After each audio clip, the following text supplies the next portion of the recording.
be disagreed to, and I call the member for Canberra. Thank you, Deputy Speaker. Deputy Speaker, this should be a unifying moment for this nation as we discuss a bill to ensure that people are not discriminated against for their religious beliefs and practices. But it is not that moment. This is not that bill. This has been an awful debate. So many in this parliament are really struggling with this, and our communities that we represent are as well. Every single member of this House would support the right of people to practice their religions without discrimination. That is not debatable. I am so proud that living in this country, Australia, that we have such a diversity of religion, and we do have, to a great extent, religious freedom in this country. And this is a debate that we could have worked together on as a community, as a nation. And from day one of this debate, Labor has reached out to this Prime Minister to work together on this, for this to be something that we could all be proud of. And as our leader, the member for Grayndler, has outlined in his speech earlier today, those offers to the Prime Minister have just been rejected. They have not worked with us on this, and what we have ended up with is a bill that should not be supported. It should not be supported in this House.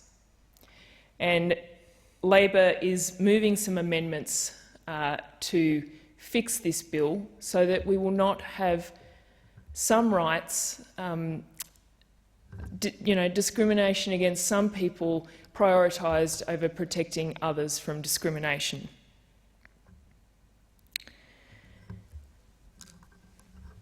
This should be a unifying moment, but this has been led by a Prime Minister who seeks to divide Australians, and it is absolutely shameful.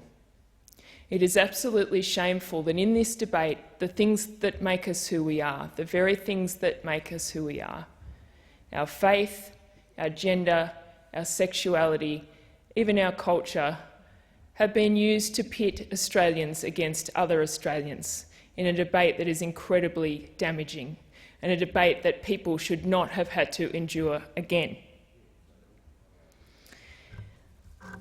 The people of Canberra do not want this bill. They have made that very clear, and I want to thank the hundreds and hundreds of people who have contacted me about this, with their emails, with their phone calls, particularly in the last week or so as it became clear that this was going to be rammed through this parliament in its dying days, but also over the last 3 years. This is something that I have talked a lot with my engaged and passionate progressive community about, and it is something that I have talked very much with our Shadow Attorney General and others in this caucus about as well. And I know that this is something that people on the other side of the House have engaged with us as well, in spite of the Prime Minister's push to ram through something that does not solve the problems that such a bill should be looking to solve, but in fact creates others. I want to say to people in our LGBTI community, you should not have had to endure this debate yet again. To young trans Australians, you deserve so much better than this from your parliament. To anyone who feels, upset by the debate that we have again been subjected to in this country, you deserve so much better from this parliament. People of faith who want genuine laws to protect you from discrimination, you deserve better than this.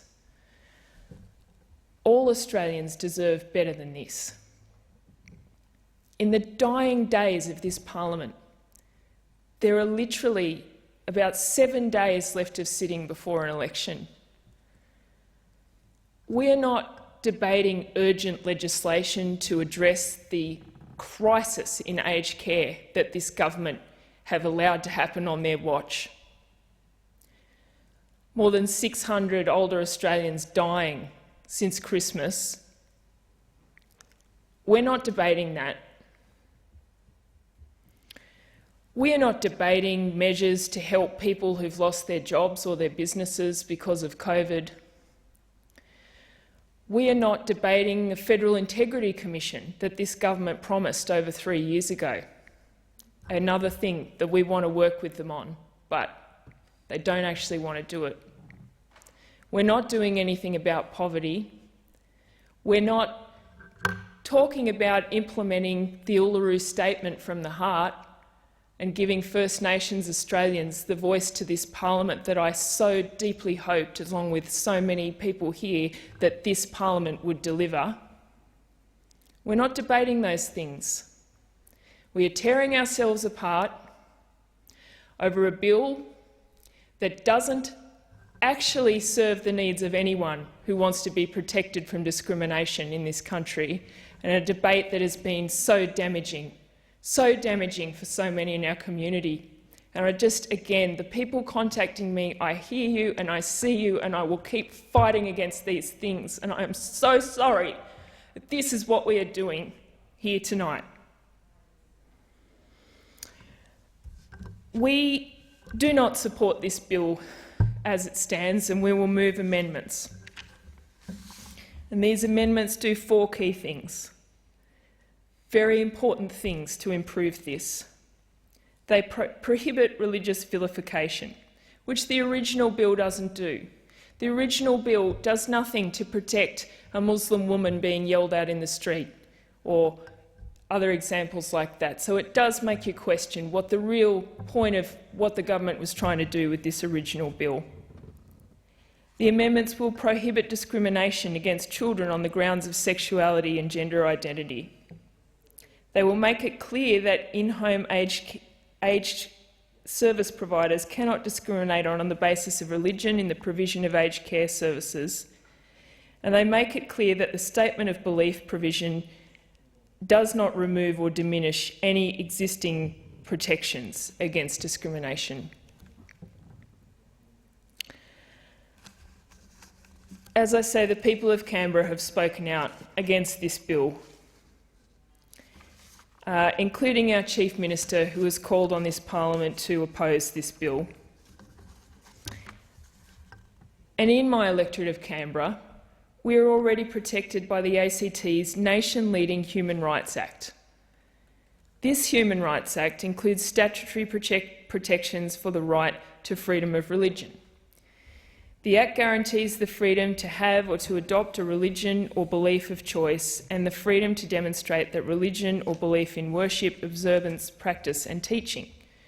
Significantly, the Human Rights Act finally balances these religious protections against the rights of all citizens, ensuring no impact on other human rights and freedoms. This is the balance that is lacking in this bill. And without Labor's amendments, the government's bill will undermine those rights and protections that are already enjoyed by my constituents in Canberra and all people in the ACT. It will undermine our human rights. This bill is a disgrace, and as it stands, should not be supported. In its submission to the Senate inquiry into this bill, the ACT government welcomed further protections on the grounds of a person's religious belief, but recommended several amendments, including to allow it to operate concurrently with state and territory-based protections already enjoyed by Australians. And these hard-won protections should not be taken away.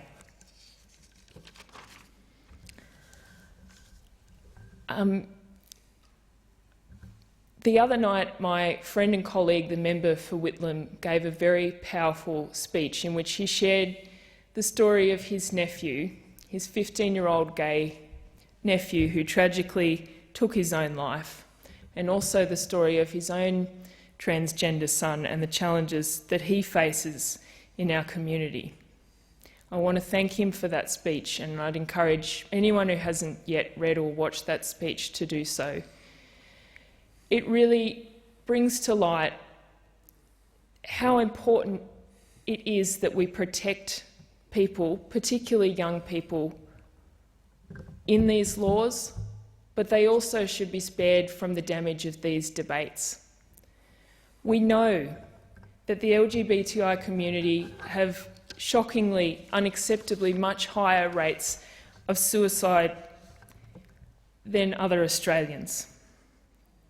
LGBTIQ+ young people aged 16 to 17 are almost 5 times more likely to have attempted suicide in their lifetime compared to the general population. Transgender people aged 14 to 25 are 15 times more likely. And the member for Whitlam talked about his nephew and his son swimming against the tide. And I think that is something that so many of us take for granted. We have not had to swim against the tide just to be who we are. Just to be who we are. And I think we can underestimate the damage that people having to constantly fight and constantly debate for their rights to be who they are is so incredibly damaging to people.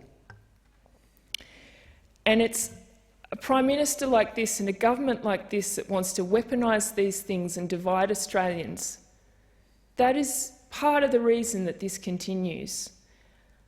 And so many people who are gay, who are very dear to me, over the years have at some point shared with me just how challenging it has been for them. Absolutely tragic things that people should never have had to endure just for being who they are. People's faith is part of who they are. And people of faith don't want this. One of the really key points of religions, most religions, the most important part of my Christian faith, the overarching message is love thy neighbour. And that's common to most religions. Love thy neighbour who is made perfect exactly as they are. And I think that is the guiding principle we should be seeking here as a nation. As a nation. If we saw more of that, have respect for each other, we wouldn't be having these discussions. And with the time I've got left, I just want to share the story of one Canberran, my constituent Hugo Walker, who I have talked to a lot about this bill. And he has done a wonderful submission which you can find online, and I urge you to read it. But I'll just read a shorter version, which is a letter that he wrote to the Prime Minister.